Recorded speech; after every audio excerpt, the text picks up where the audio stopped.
The years of preparation, wasted by no one in Egypt, were employed by no department better than by the intelligence branch. The greatest disadvantage from which Lord Wolseley had suffered was the general ignorance of the Sudan and its peoples. The British soldiers had had to learn the details of dervish fighting by bitter experience. But the experience, once gained, was carefully preserved. The intelligence branch of the Egyptian army rose under the direction of Colonel, now Sir Reginald, Wingate to an extraordinary efficiency. For 10 years the history, climate, geography, and inhabitants of the Sudan were the objects of a ceaseless scrutiny.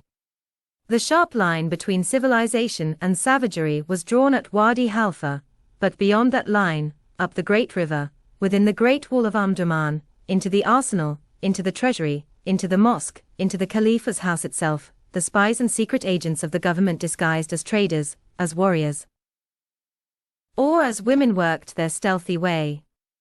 Sometimes the road by the Nile was blocked, and the messengers must toil across the deserts to Darfur, and so by a tremendous journey creep into Omdurman. At others a trader might work his way from Suakin, or from the Italian settlements. But by whatever route it came, information whispered at Halfa, catalogued at Cairo steadily accumulated, and the diaries of the intelligence department grew in weight and number, until at last every important emir was watched and located, every garrison estimated, and even the endless intrigues and brawls in Omdurman were carefully recorded. The reports of the spies were at length confirmed and amplified by two most important witnesses. At the end of 1891 Father Orwalder made his escape from Omdurman, and reached the Egyptian territory. Besides giving the intelligence department much valuable information, he published a thrilling account of his captivity, 10 years' captivity, Father Orwalder, which created a wide and profound impression in England. In 1895, a still more welcome fugitive reached Aswan. Early on the 16th of March a weary, travel-stained Arab, in a tattered jibba and mounted on a lame and emaciated camel, presented himself to the commandant. He was received with delighted wonder, and forthwith conducted to the best bathroom available. 2 hours later a little Austrian gentleman stepped forth, and the telegraph hastened to tell the news that Slatin, sometime governor of Darfur, had escaped from the Khalifa's clutches. Here at last was a man who knew everything that concerned the dervish Empire. Slatin, the Khalifa's trusted and confidential servant, almost his friend, who had lived with him, who was even permitted to dine with him alone, who had heard all his counsels, who knew all his emirs, and moreover Slatin, the soldier and administrator, who could appreciate all he had learned, was added with the rank of Pasha to the staff of the intelligence department. While his accurate knowledge confirmed the belief of the Egyptian authorities that the dervish power was declining, his tale of fire and sword in the Sudan increased the horror and anger of thoughtful people in England at the cruelties of the Khalifa. Public opinion began to veer towards the policy of reconquest.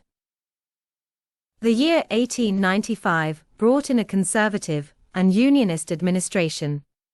A government came into office supported by a majority, which was so strong that there seemed little reason to expect a transference of power for 5 or 6 years. Ministers were likely to be able to carry to a definite conclusion any projects they might devise.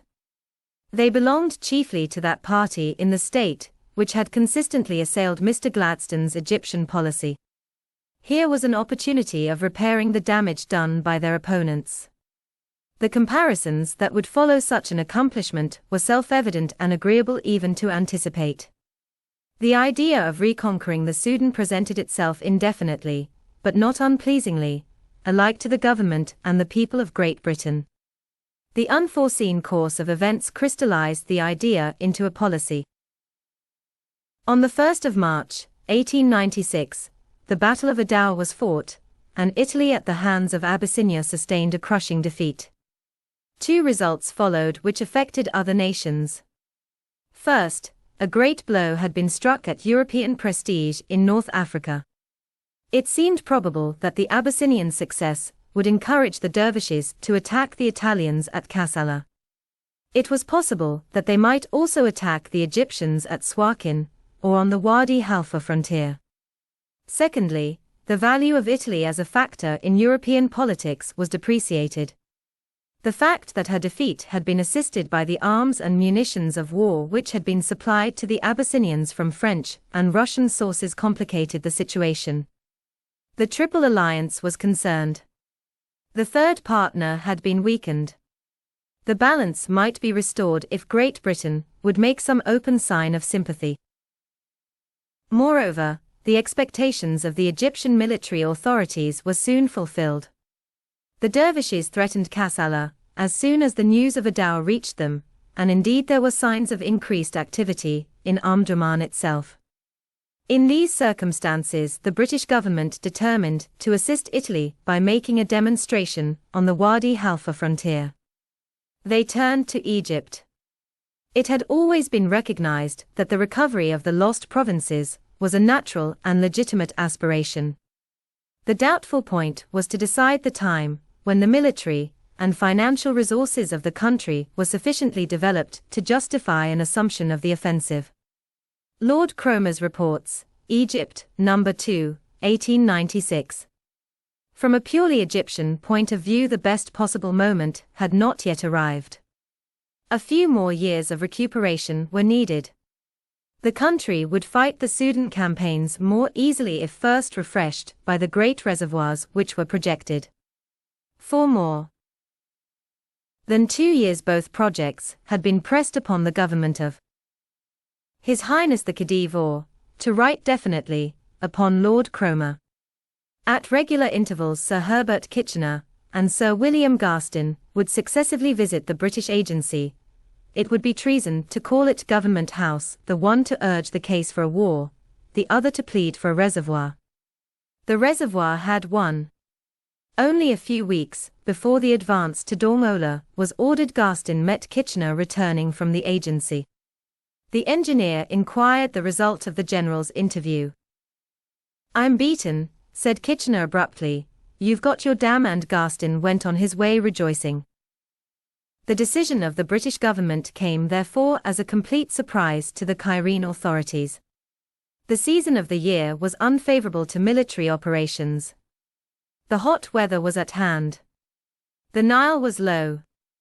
Lord Cromer's report, which had been published in the early days of March, had in no way foreshadowed the event. The frontier was tranquil. With the exception of a small raid on a village in the Wadi Halfa district, and an insignificant incursion into the Tokar Delta, the dervish forces had during the year maintained a strictly defensive attitude. Egypt, No. 1, 1896. Lord Cromer, however, realized that while the case for the reservoirs would always claim attention, the reconquest of the Sudan might not receive the support of a liberal government. The increasing possibility of French intrigues upon the Upper Nile had also to be considered. All politics are series of compromises and bargains, and while the historian may easily mark what would have been the best possible moment for any great undertaking, a good moment must content the administrator. Those who guarded the interests of Egypt could hardly consent to an empty demonstration on the Wadi Halfa frontier at her expense, and the original intention of the British government was at once extended to the reconquest of the Dongola province, a definite and justifiable enterprise, which must in any case be the first step towards the recovery of the Sudan. Asterisk. Asterisk. Asterisk. Asterisk. Asterisk. Asterisk. It will be convenient, before embarking upon the actual chronicle of the military operations, to explain how the money was obtained to pay for the war. I desire to avoid the intricate though fascinating tangles of Egyptian finance. Yet even when the subject is treated in the most general way, the difficulties, which harass and impede the British administrators, and insult the sovereign power of Egypt, the mischievous interference of a vindictive nation, the galling and almost intolerable financial fetters in which a prosperous country is bound, may arouse in the sympathetic reader a flush of annoyance, or at any rate a smile of pitying wonder. About half the revenue of Egypt is devoted to the development and government of the country, and the other half to the payment of the interest on the debt and other external charges. And with a view to preventing in the future the extravagance of the past, the London Convention in 1885 prescribed that the annual expenditure of Egypt shall not exceed a certain sum. When the expenditure exceeds this amount, for every pound that is spent on the government or development of Egypt, another pound must be paid to the commissioners of the debt. So that, after the limit is reached, for every pound that is required to promote Egyptian interests, 2 pounds must be raised by taxation from an already heavily taxed community. But the working of this law was found to be so severe that, like all laws which exceed the human conception of justice, it has been somewhat modified.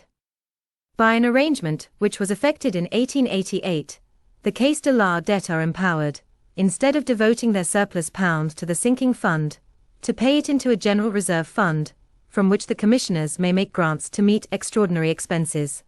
Those expenses, that is to say, which may be considered once for all capital expenditure, and not ordinary annual charges. The Dormola expedition was begun, as has been said, without reference to the immediate internal condition of Egypt. The moment was a good one, but not the best. It was obviously impossible for Egypt to provide for the extraordinary expenses of the military operations out of revenue. The Ministry of Finance therefore appealed to the Caisse de la Dette for a grant from the General Reserve Fund. Here was an obvious case of extraordinary expenses. The Egyptian government asked for 500,000 Egyptian pounds. The case met in council. 6 commissioners representing England, France, Russia, Germany, Austria, and Italy duly discussed the application. 4 commissioners considered that the grant should be made. 2 commissioners, those representing France and Russia, voted against it. The majority decided. The grant was made. The money was handed to the Egyptian government and devoted to the prosecution of the war. Egypt, as a sovereign power, had already humbly begged to be allowed to devote part of the surplus of her own revenues to her own objects. A greater humiliation remained. The commissioners of France and Russia, who had been outvoted, brought an action against their colleagues on the grounds that the grant was ultra vires, and against the Egyptian government for the return of the money thus wrongly obtained. Other actions were brought at French instigation by various people purporting to represent the bondholders, who declared that their interests were threatened. The case was tried before the mixed tribunals, an institution which exists in Egypt superior to and independent of the sovereign rights of that country. On the part of the Egyptian government and the 4 commissioners, it was contended that the mixed tribunals had no competency to try the case, that the attacking parties had no right of action, that the Egyptian government had, in applying, done all that the law of liquidation required, and that the act of sovereignty was complete as soon as the case, which was the legal representative of the bond-holding interest, had pronounced its decision. The argument was a strong one, but had it been 10 times as strong, the result would have been the same.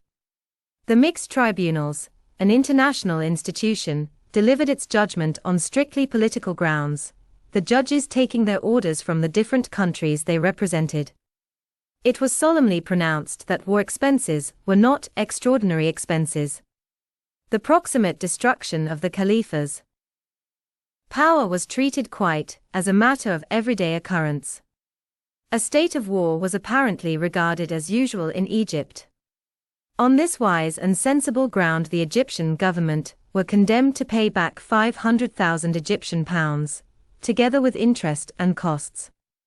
After a momentary hesitation, as to whether the hour had not come to join issue on the whole subject of the financial restrictions of Egypt, it was decided to bow to this iniquitous decision.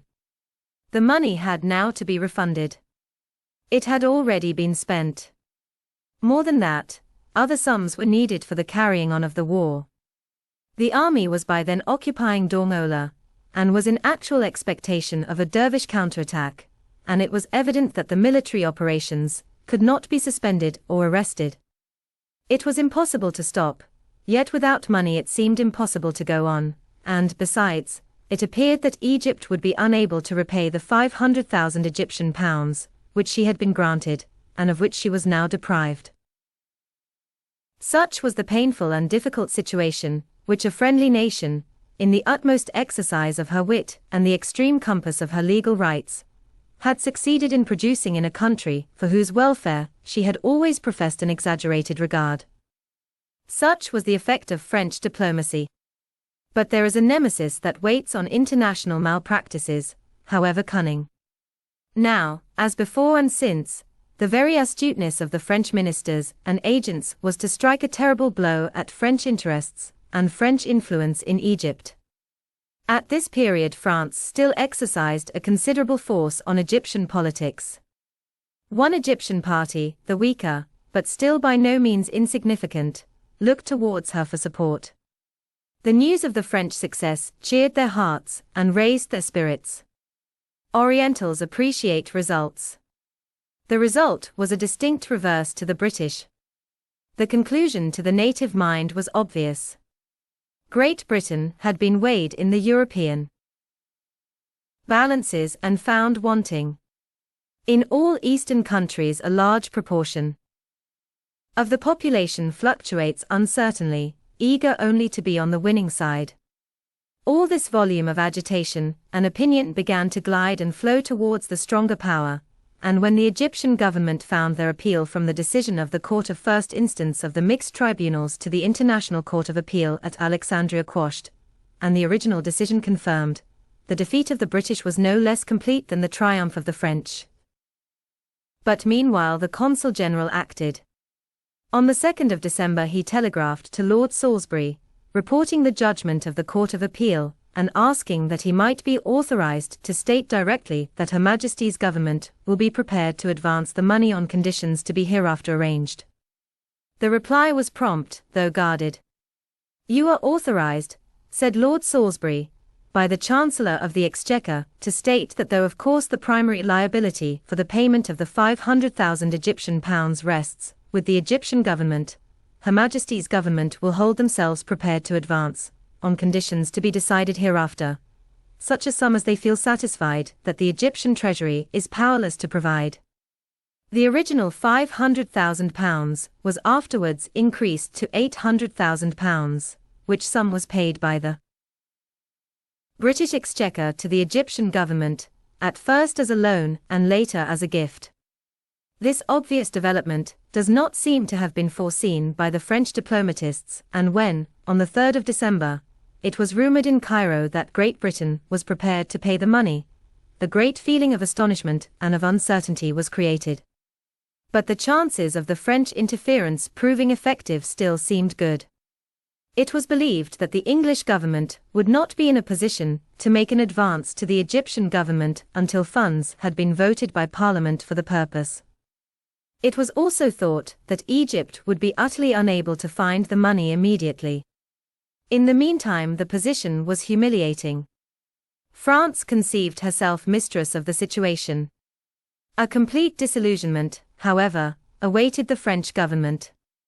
The taxes in Egypt, as in other countries, are not collected evenly over the whole year. During some months there is a large cash balance in the exchequer. In others the money drains in slowly.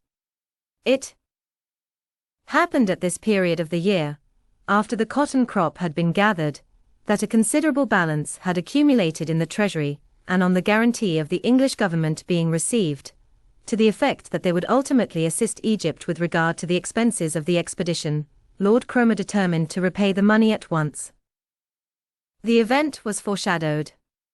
On the 5th of December the Egyptian Council of Ministers, presided over by the Khedive in person, decided on their own initiative to dispatch an official letter expressing in warm terms their gratitude for the financial help offered them by Her Majesty's government. "I am desired," said Boutros Pasha, "to beg your lordship to be good enough to convey to his lordship the Marquis of Salisbury the expression of the lively gratitude of the Khedive and the Egyptian government for the great kindness which Her Majesty's government has shown to them on this occasion." Egypt, No. 1, 1897. On the 6th of December 500,000 Egyptian pounds, together with 15,600 Egyptian pounds interest and costs, in gold, was conveyed in boxes, in a cart from the Egyptian treasury to the offices of the Caisse de la Dette. The effect was tremendous. All Cairo knew of the difficulty. All Cairo witnessed the manner in which it had been overcome. The lesson was too plain to be lost on the native mind. The reverse of the French diplomacy was far greater even than its success had appeared. For many years French influence in Egypt had not received so heavy a blow, yet even in the short space of time, which this story covers, it was to receive a still more terrible wound.